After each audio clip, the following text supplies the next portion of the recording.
Are there any questions?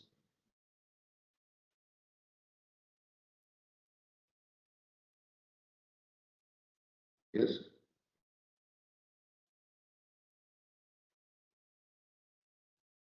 Do you guys find it difficult in any way?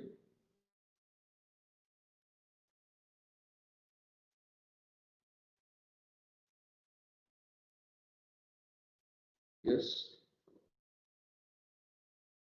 What are your difficulties in general for this online classes? You may have some.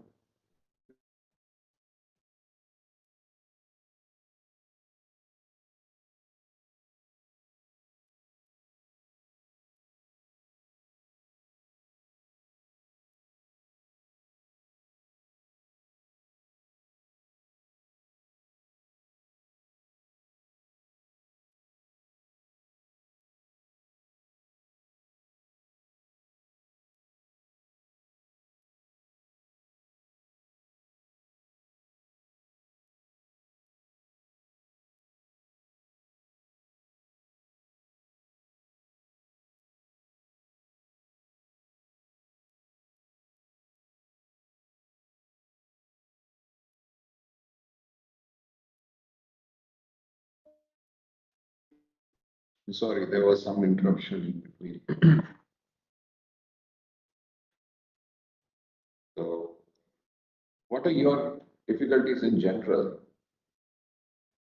These online sessions.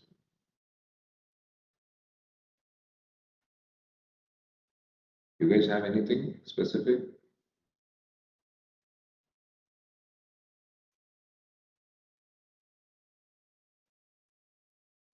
Yes.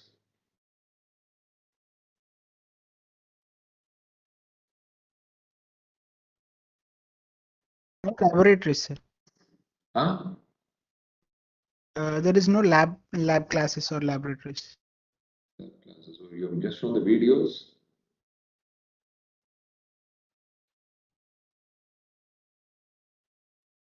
Are you guys shown the videos or how is it going? Just to do some analysis. Yes, the videos are shown and they'll explain it in PPT. Okay. And then they'll give you a certain problem for you to analyze and solve. Data. Yes, sir. What else? What other? How long are you guys sitting in front of the system in a day? How many hours?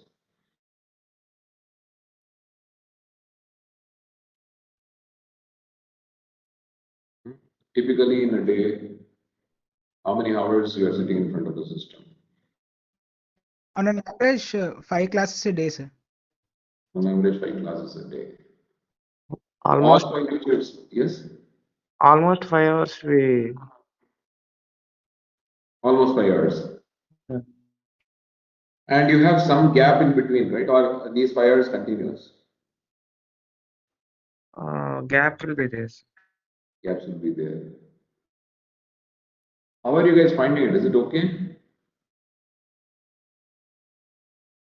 Or are there any specific difficulties in attending classes like this?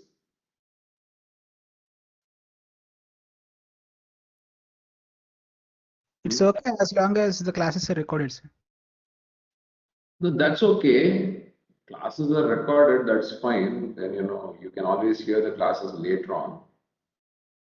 But my question is, how are you guys feeling attending these classes online?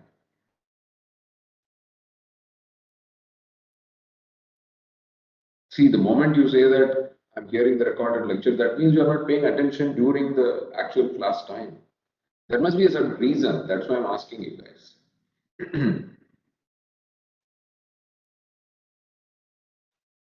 And to be very honest, I'll tell my feedback to you all. The interaction in this group is extremely low. Extremely low. I don't know why. Sometimes it makes me wonder if people are even paying attention or not. Teaching like that is very difficult. Now, I do understand for you it will be very difficult to sit in front of the system for a long time. But you don't interact, if you don't speak up, you don't respond to questions, that makes it very hard for someone to teach. So I'm giving my feedback to you guys. I don't know why. What is the reason you people don't interact? Is there a reason why you guys don't interact? I mean to say the overall interaction is very, very low in this group. So far, whatever I have handled, the lowest of interaction I'm having in this group. What's the reason?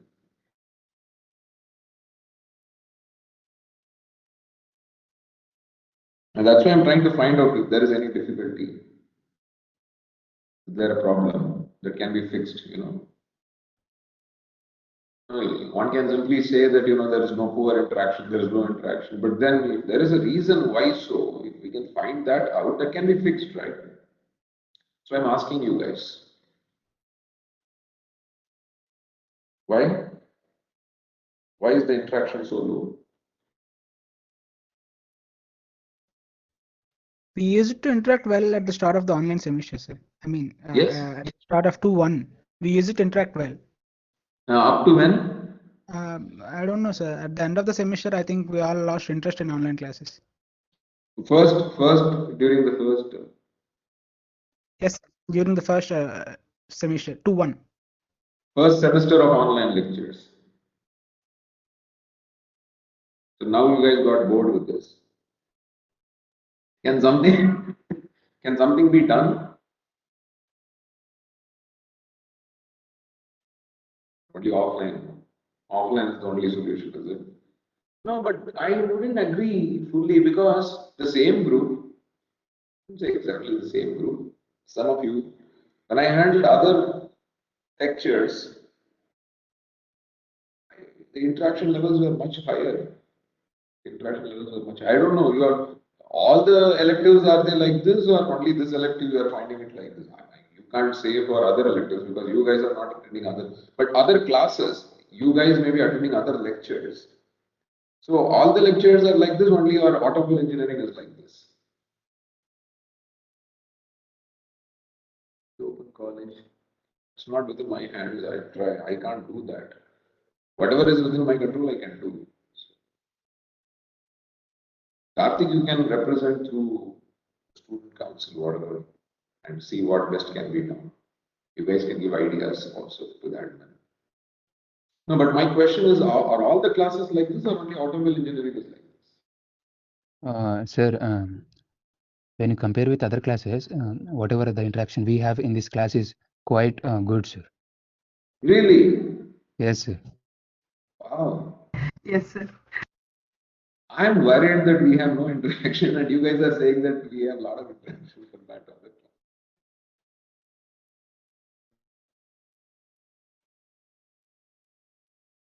Some of the people don't open their mouth at all. Wonder whether they're what you guys turn off the system and then go and do something else, is it? Or just sleep? Probably it's very early. No, okay. I'll spend exactly 5 to 10 minutes. What is MS? Machining science. MS means what? Machining science. Yeah. See, I'll take another 5 minutes maximum to find out what you guys do the moment class starts. So you turn on, you log in, and then you go on to other things. So I want you to respond to this. This is a very simple thing, all of you can say. What do you do? Everyone tell me, one by one. Start.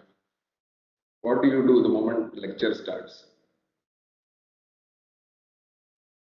Log in and oh, you listen to class. Karthik is very good. He says he listens to class. Any other?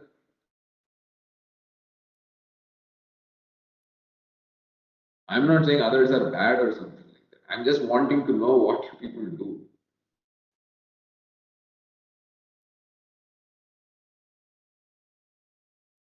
Yes.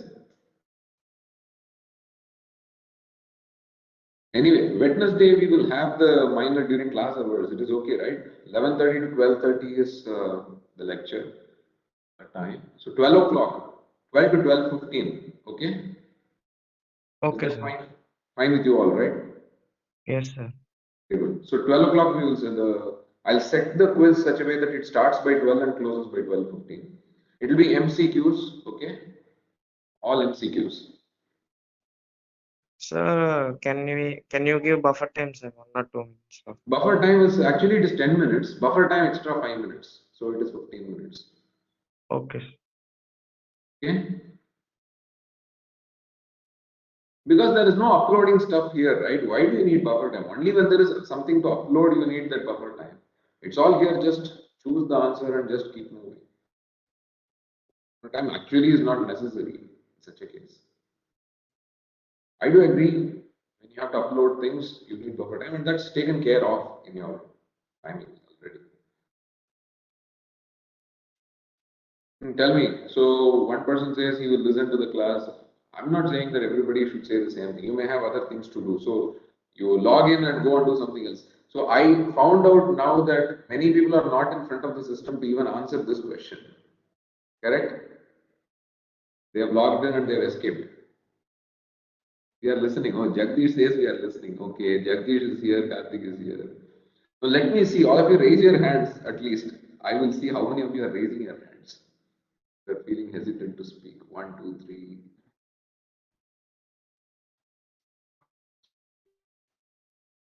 Getting all golden colors here. Good.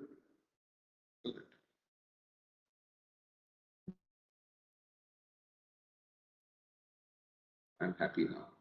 I can see so many hands going up. Is there a way one person can control others' login? That's not possible, right? No, sir.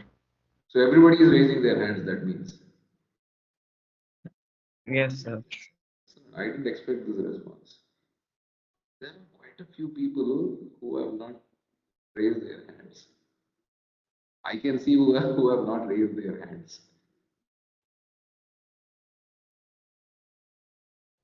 That number is coming down.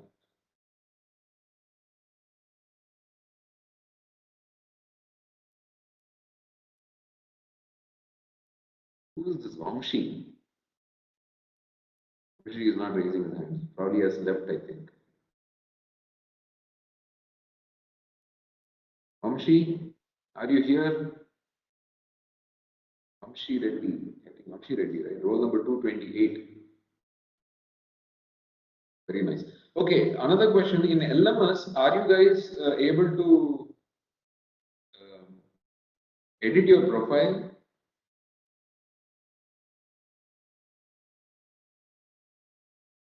Edit as in, sir? Kalyan, are you here? Yes, sir. Kalyan, you asked this Vamshi, no, roll number 228 to talk to me. There is some problem in his profile in the LMS. Please don't edit your profile. None of you, please, whatever is given as profile in LMS for you, retain that. Don't meddle with it. So I want Kalyan, please ensure that Vamshi talks to me later on. Yes, sir. Rule number 228. Okay, I want to before the exam it has to be fixed. So that's why. Okay. This it's fine. So all of you, another important thing, Kalyan, ensure that all those who have registered in this course, they have access to LMS. Don't access the LMS only before the exam and then come back and say that, sir, there is some trouble. We can't fix it at the last moment. So by today itself, you log in and just see that you are able to access all the courses that you have registered into. Okay? Kalyan, ensure that everybody is doing that. Yes, sir. Last moment things we can't fix. No, just before 5 minutes before the start of the exam, somebody comes and tells that, sir, I'm not able to access LMS. We don't want such. It becomes very difficult to fix at that time. Okay. Yes, sir. Okay, good. So many of you are raising your hands, so I'm happy. We will start. Pawan says we can edit the profile in LMS. So Pawan, don't. I'm requesting people not to edit whatever has been given on LMS as of now. Though you have the privileges to edit your profile, don't change anything because we have to process the results and everything. If you keep changing your profile, it becomes difficult for us to find out who's who, and because there's a certain format in which the details have been entered. Right, so now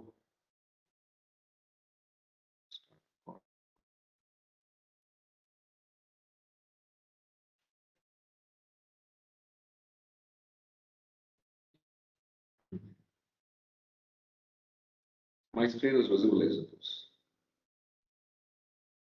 Yes, sir. Yes.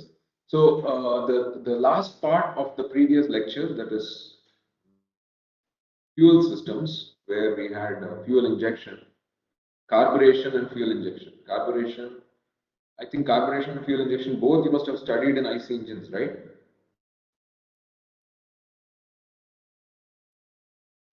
Carburation and fuel injection. Yeah. Sir. Yes. Yes. Okay. So you guys can go through it. It's pretty simple. That's why I've given it as a certain self-study component. Some topics I leave as self-study. So you go through that. If you have questions, you can always ask me. And I'm sure, are you guys able to access all the classes and PPTs on LMS, right? I've uploaded them. Are there any issues accessing them? You're able to see that, view that content? Have you guys even- Yes, sir. Yes, sir. Okay, so you have access. Good. So if there is any issue with accessing the content, just let me know ahead of time so that I can see what is the problem. Yes. Accordingly, I can fix it. Okay, so the next chapter is on engine lubrication and cooling systems. Engine lubrication and cooling systems. So we will start with engine cooling system. The first among the two, lubrication we take up as the second part. So what will we discuss here? What's the need for engine cooling? Why should we cool the engine at all? Then what are the types of cooling? Then under those types, we have air cooling and liquid cooling. Then we'll move on to the lubrication system. So what are the functions of a lubricant, properties and engine parts that require frequent lubrication? And what are the different methods of lubrication? Mechanical system, pressure system, semi-pressure system, petroleum system, and so on. And then some discussion on oil filters, pumps and coolers.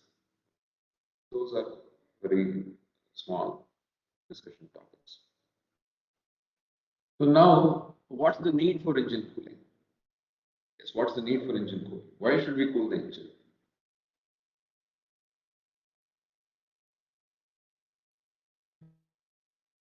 Why should we cool the engine?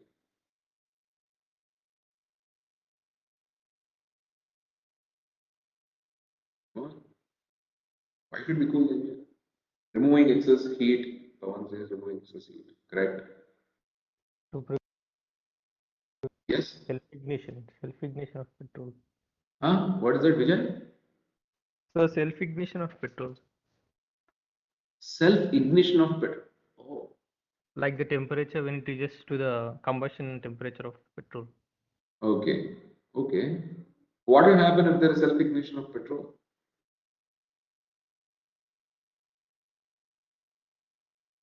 Detonation happens. Huh?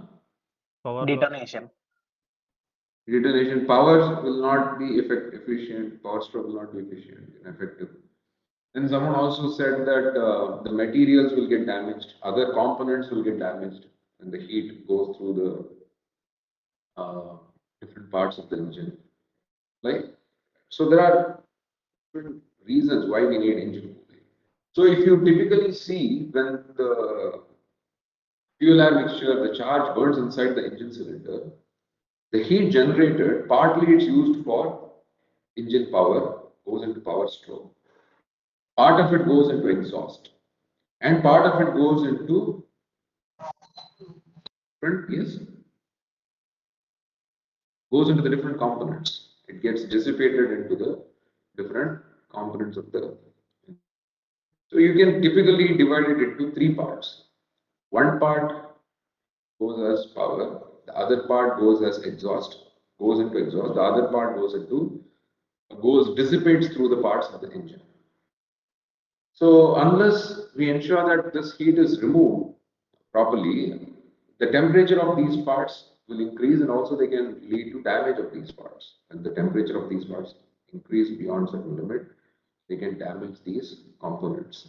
So that's why we need engine cooling, right?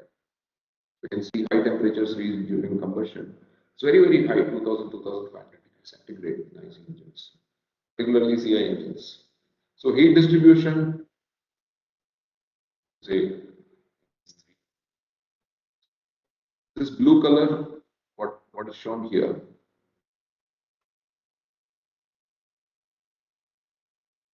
so this is where the engine cooling system comes into picture. Oil is taken by the piston crankshaft. Exhaust goes out anyway. So to ensure that the components are safe, we need engine. So overheating of the parts results in engine breakdown. We don't want the parts to get overheated.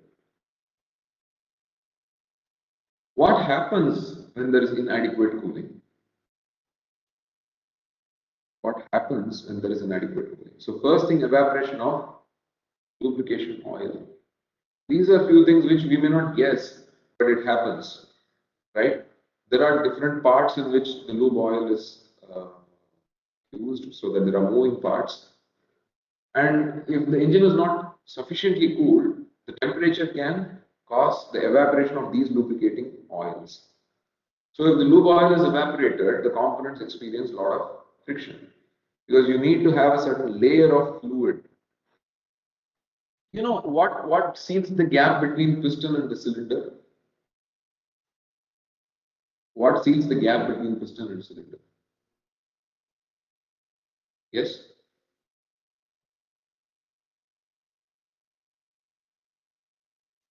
Fuel air mixture and exhaust gases.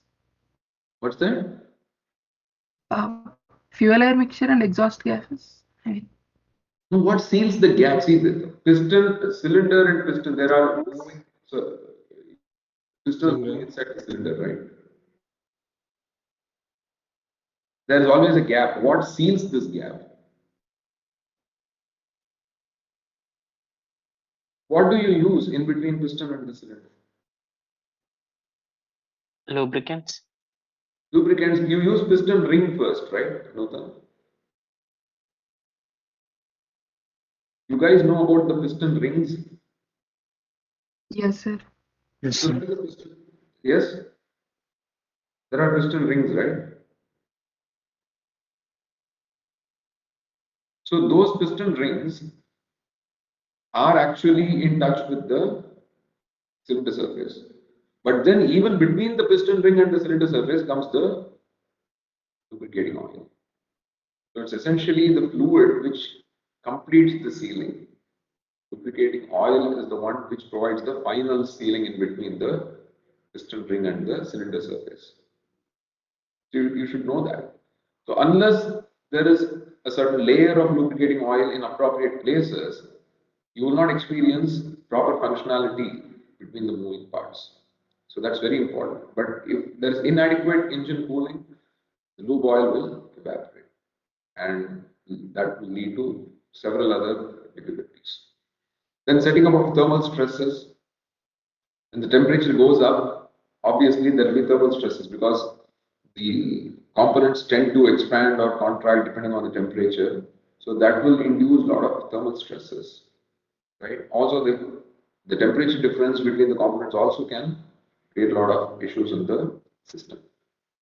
And sticking of piston rings in the cylinder due to carbonization of the oil. So the lube oil, one thing is the lube oil evaporates, other thing it becomes carbonized and it forms a layer on the cylinder, so that what happens, the piston rings will go and get stuck to those carbonized oil, right? And then burning of piston crown. You know piston crown, right? Piston crown is where the combustion essentially takes place, right? So the piston crown can also get burnt out because of excess heat. Burning and warping of the exhaust valves. Valves are very sensitive, if the sufficient heat is not removed from the exhaust gases, the valves will get warped up. They will be bent out of shape. Then reduction in volumetric efficiency, which means reduced weight of charge retained in the cylinder. Why this happens?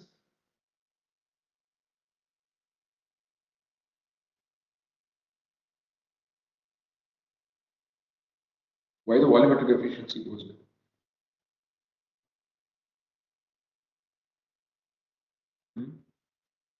Inadequate cooling. Okay, this is homework. Inadequate cooling leads to reduction in volumetric efficiency. Why? Okay, check that and let me know.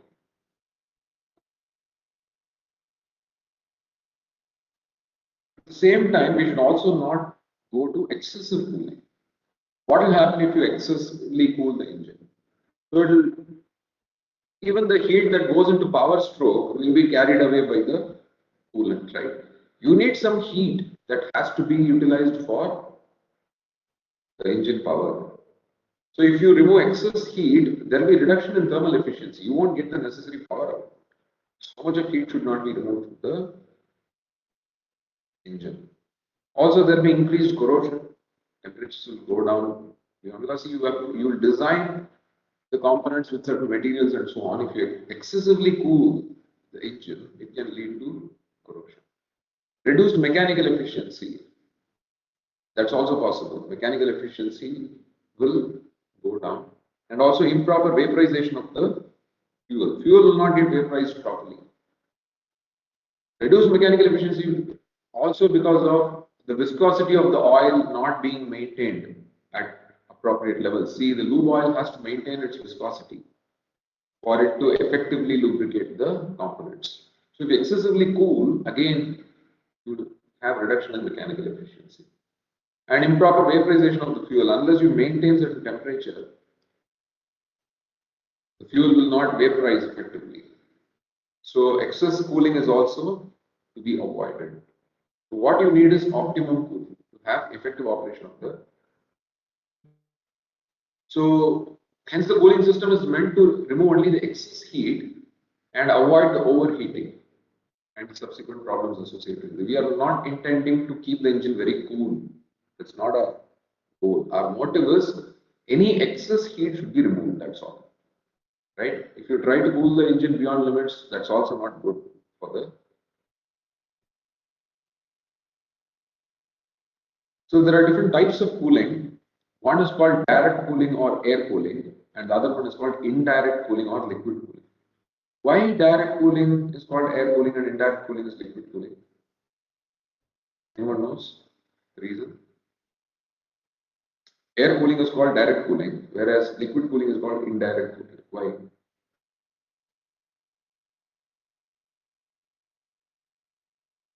This is an interesting question. Let's see how many of you can answer. Yeah?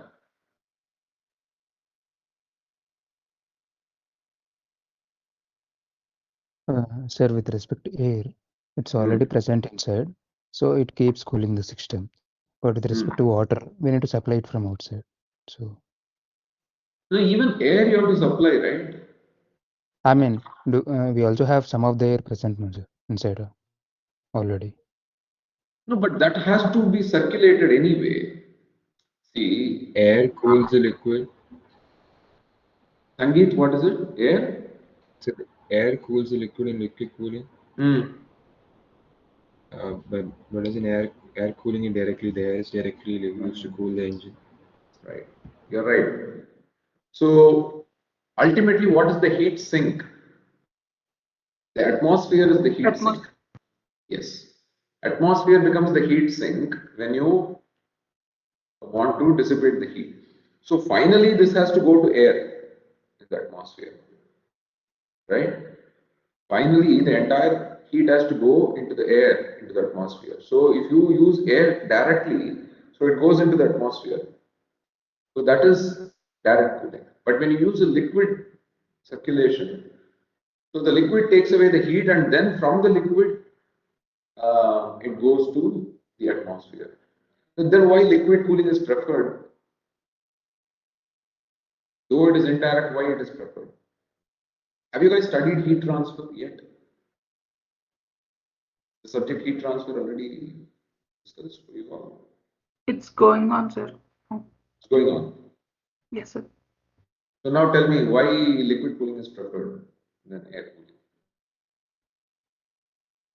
Faster heat transfer. High heat transfer coefficient Faster values. heat transfer. High heat transfer coefficient. What's the other answer, Sangeet? Sir, Heat air transfer. is bad conductor of heat. Which is bad conductor? Air, Air comparatively. is bad conductor. Actually, the process here is not conduction, right? The process here is convection. What's the difference between conduction and convection? What is the Sir, like difference? convection is basically between some fluid and some solid material. Convection is what? Abhilash, come again. I mean, the heat transfer basically takes place between a solid as well as some immediate fluid flowing past it. Why there can be conduction even between a solid and a fluid? Do you know that? Heat can very well be conducted from a solid to a fluid. It's not necessary that it has to be convected. That's why I'm asking you, what's the difference between conduction and convection? The convection takes place due to the bulk movement of molecules. Yes. And how conduction heat transfer takes place? Vibration. The vibration of adjacent molecules, yes. Molecules vibrate, the adjacent molecules carry that, and so the heat gets transferred by vibration of the rigid molecules. And the molecules do not move one place to the other. But in convection, the heat is transferred by bulk movement of molecules. They carry energy from one place to the other. So even in liquids, you can have conduction. It's possible if the liquid layer, see, always when the liquid is in contact with a solid surface and heat transfer takes place, initially through a very thin layer of liquid, the heat actually gets transferred through conduction and then it gets convected into the bulk of the. So it's always a possibility of conduction even within fluids. So you have to know actually the difference between the different modes of heat transfer. So here you can see it's all convection. So as someone rightly pointed out, liquids in general have higher heat transfer coefficient, convective heat transfer coefficient. So that's the reason we prefer liquids.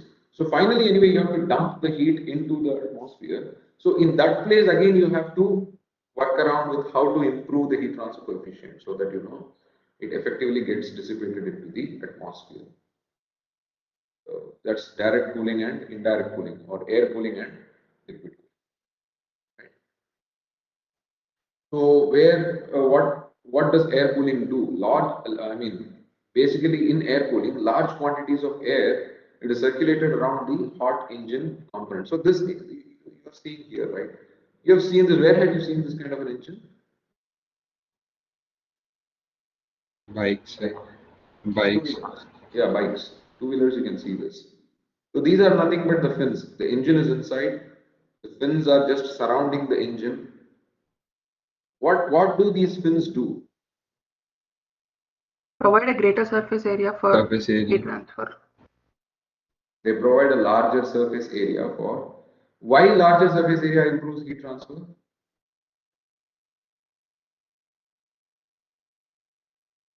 Why larger surface area improves heat transfer? More contact with the fluid. It's like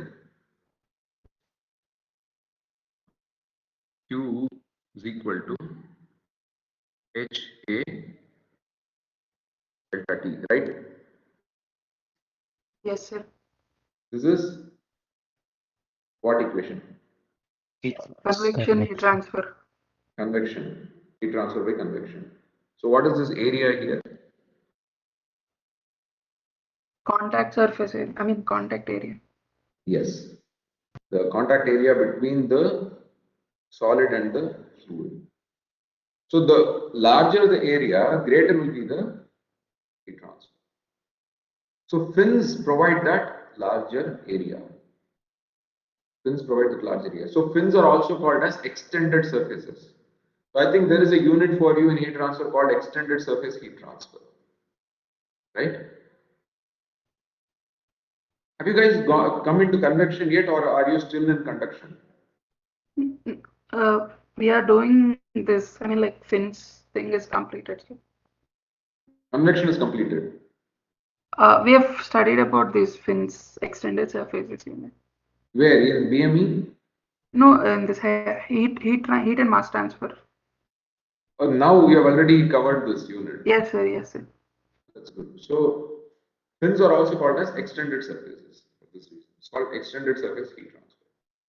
So you can see here around this engine, you have fins, right?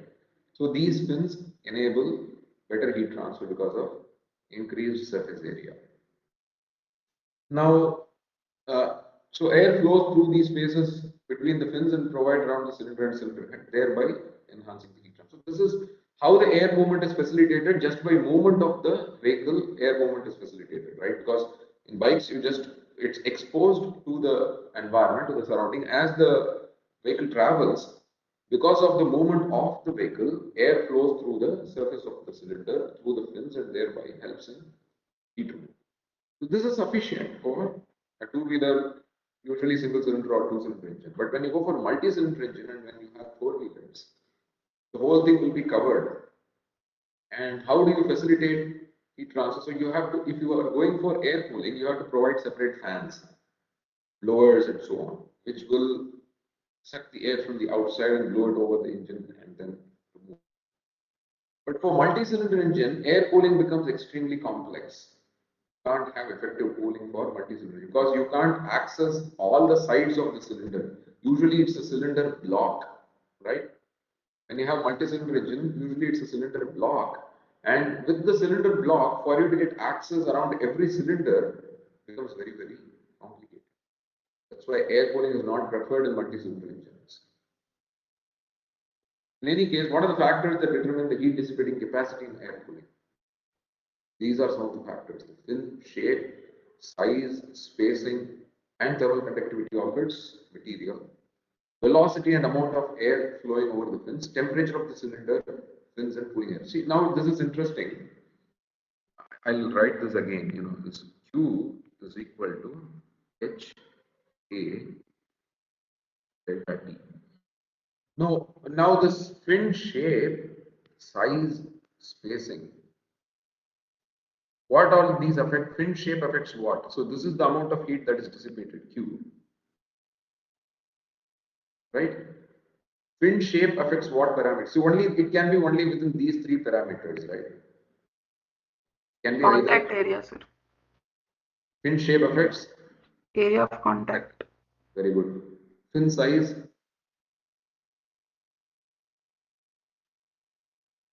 affects what? Contact area again. What about the spacing? Area. Contact area, Contact yes. area. Thermal conductivity of its material. That doesn't come inside Temperature. this equation. No, that doesn't come inside this equation because initially there is conduction through the fin and then there is convection. So that is not captured within this equation.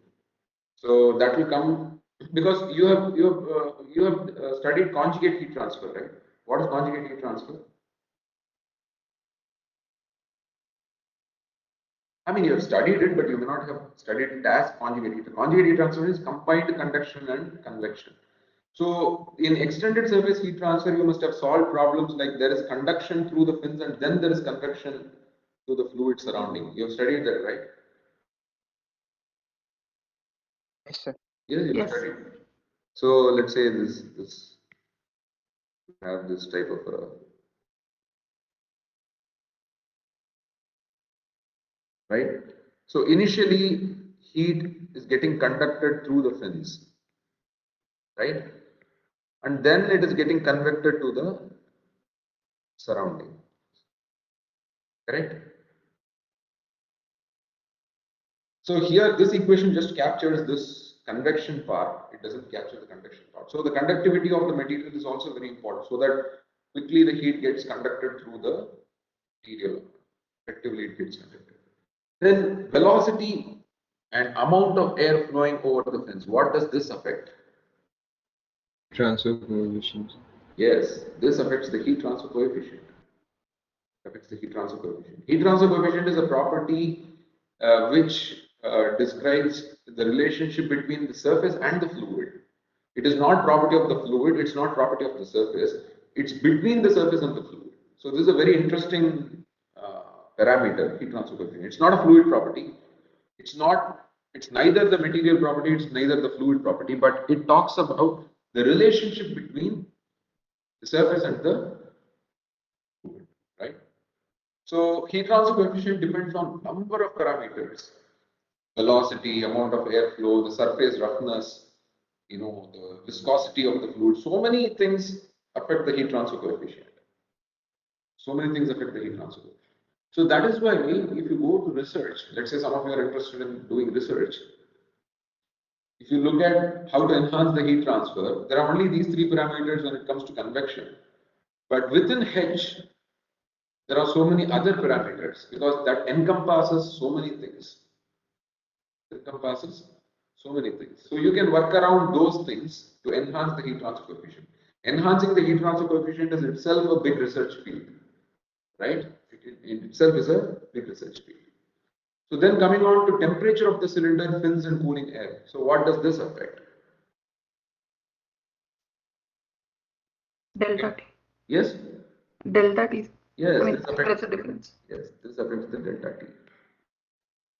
So initial one has to do with the area, the middle one has to do with heat transfer coefficient, the last one has to do with the delta T. So always see it in terms of these things. Don't get lost in how this parameter affects that parameter. So you have only these three. When it comes to convection, I'm not including the thermal conductivity because that is different. That comes in conduction. When it comes to convection, you have only these three parameters: heat transfer coefficient, heat transfer area, and the temperature difference between the surface and the fluid. So within this, you can see what are the different parameters that affect the heat. Okay, so these are the factors which determine the heat dissipation. It's not just air cooling in anything, but here specifically it talks about the parameters related to air cooling. Okay. Then, so this is, you all know Volkswagen Beetle, right? Volkswagen Beetle. It's a very popular car. You guys know about it? If you have not seen it, you can just Google and see the images of Volkswagen Beetle, VW Beetle. Very popular, very small car, but it's very popular. So they use air cooling. I don't know whether the current models of VW Beetle uses air cooling, but VW Beetle, please, the information that I got, that uses air cooling. So this is how typically it looks like. You see, the cylinder here is what type of cylinder here? You have one cylinder here and the other cylinder is here. So what this arrangement is called as what?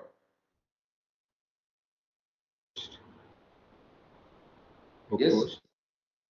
opposed, horizontally opposed. Is it opposed? Yes, horizontally opposed. It is opposed horizontally. It can be vertically opposed also, but here it is horizontally opposed, right? Horizontally opposed, and you can see there are fins around the cylinder. Fins around the cylinder, and then there is a blower, then there's the oil cooler, so that the oil cooler helps to cool the air which passes over the fins. And then there is a thermostat valve. Thermostat valve is to ensure that the air doesn't overcool the engine. That will restrict the airflow accordingly. So this is a typical air cooling system you can find in VW.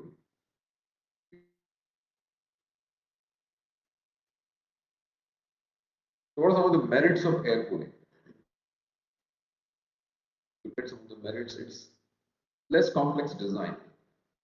Why it's less complex? Because only if you understand what are the complexities involved in liquid cooling, you will understand how this is less complex. Now we'll see, okay, the design is less complex, less engine weight. Why the engine weight is less?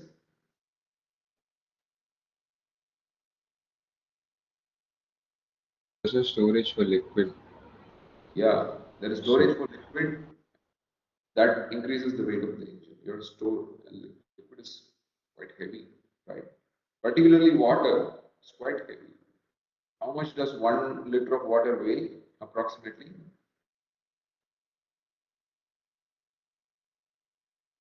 What's the weight of 1 liter of water approximately?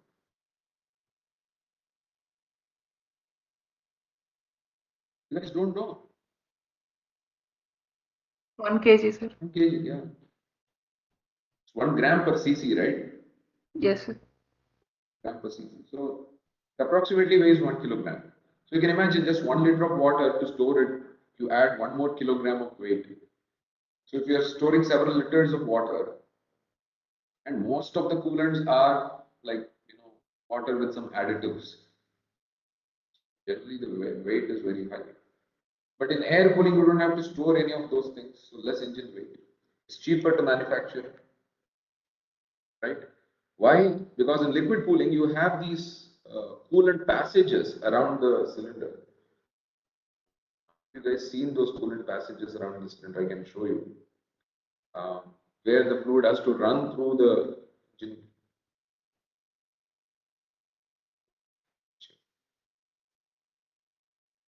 You guys must have seen. Let's say this is the cylinder block. Okay. So you will have cylinders. I'm just drawing the top view. Let's say it's an 8-cylinder engine, right? You look at it from the top. So this is what you'll see. These are cylinder holes, and around these cylinder, you should have annular space for the coolant to flow through.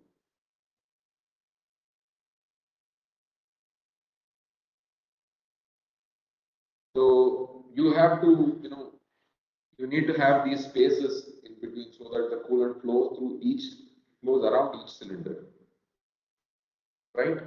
So it's not so easy to manufacture. Manufacturing also has a lot of complexity. Usually, how the cylinder blocks are made, what's the manufacturing process used for making cylinder blocks?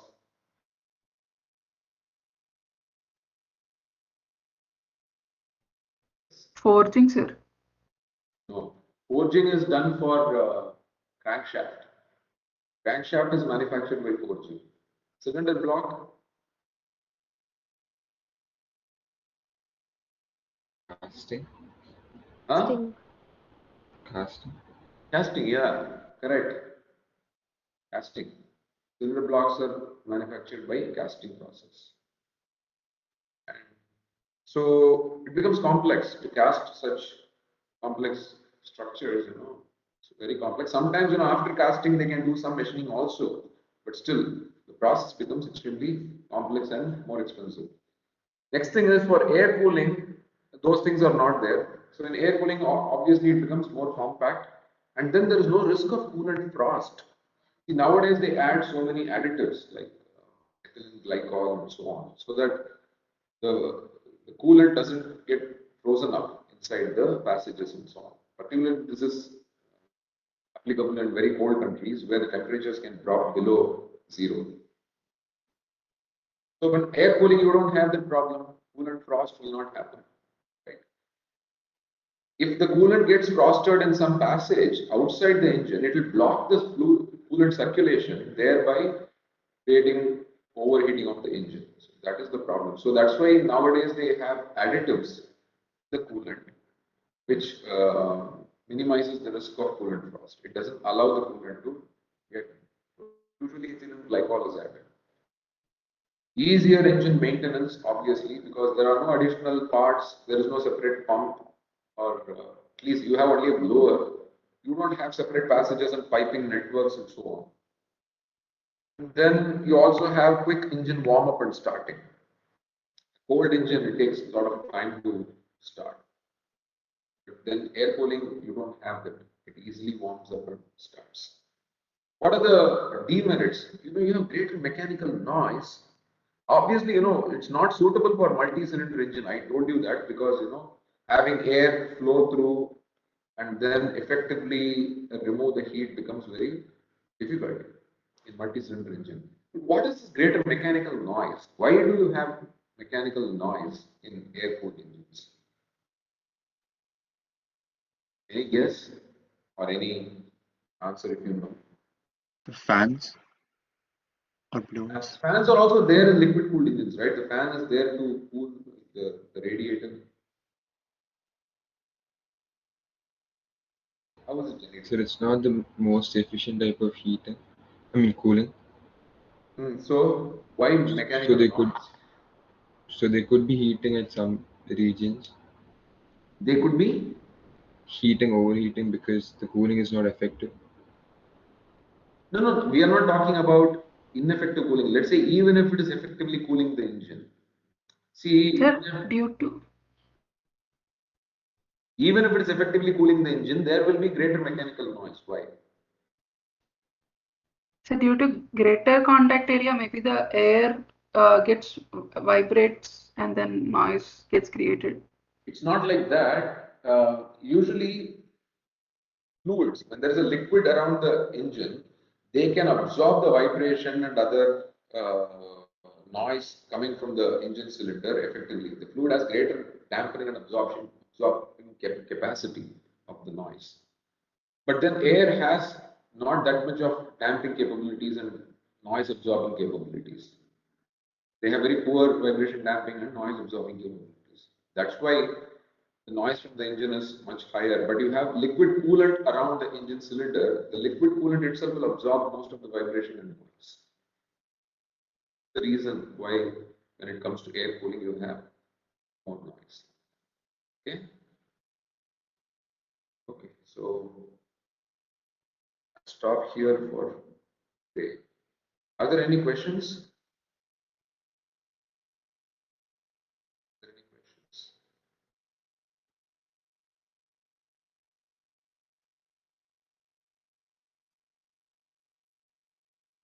Yeah, any questions?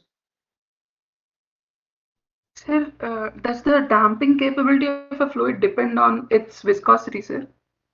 Does the I mean, like vibration absorbing capacity of a fluid depend on its certainly, yes. It depends on Okay. its, obviously.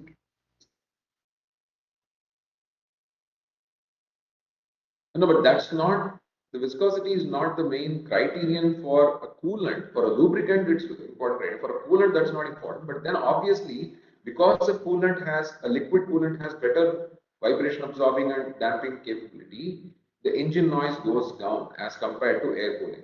That's all. But that is not to be considered as a property for the coolant. Okay. Okay, sir. Somebody is asking, can we utilize, Pawan says, can we utilize the heat dissipated from, yes, we can utilize power. There are a lot of research going on. They are used for preheating the, oh, you are talking about heat dissipated from the, yeah, they can be used. They can be used.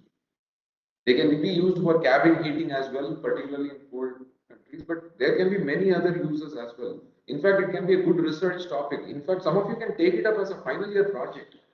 What are the different ways heat dissipated from an engine can be utilized within an automobile? First of all, you have to consider the quality of that heat. What do you mean by heat quality? What defines the heat quality? The temperature. Calorific value. Temperature, right? It's at high temperature because heat is energy. So if the energy is at high temperature, you have higher quality of heat. So you have to see what is the quality of that heat and then you can also see how it can be utilized. It can certainly be utilized, right?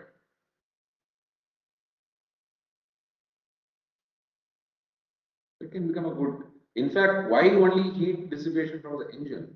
Waste heat recovery itself is a very hot topic nowadays. It's been there for several years, but now because we are running into energy crisis, more or less. There is energy crisis. So energy is a huge field. So if some of you can actually focus on waste heat recovery from different sources, it will be an excellent field of choice for research as well as a career, or even to contribute something as engineers. If you want to contribute something, you can always focus on waste heat recovery, right? Yeah.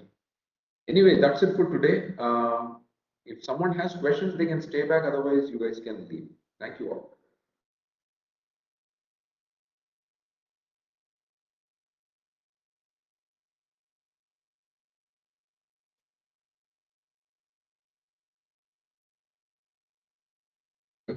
Sir, Yes. Sangeet. yeah, sir, in cases where like in air-cooled engines, Huh? when the engine, see, sir, in air-cooled engines, when the engine is stationary, like when it's on, but the vehicle is stationary, then how effective is the heat cooling, sir? Yes. Because it depends a lot on air movement, right? Yes, it's not so effective. It's not so effective. That's why you see in VW building they use a blower. Okay, sir. So that's why even in two-wheelers, if you keep the vehicle stationary and keep on running the engine, the components can get overheated.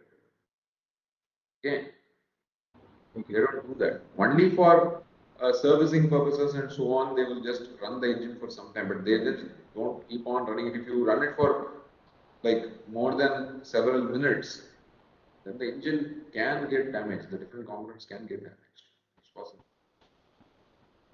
Okay.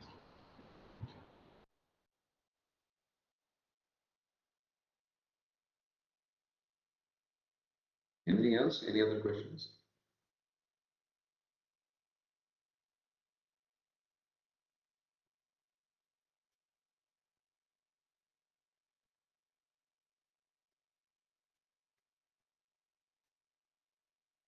Okay, if there are no other questions, I'll close the meeting. Thank you all. See you guys.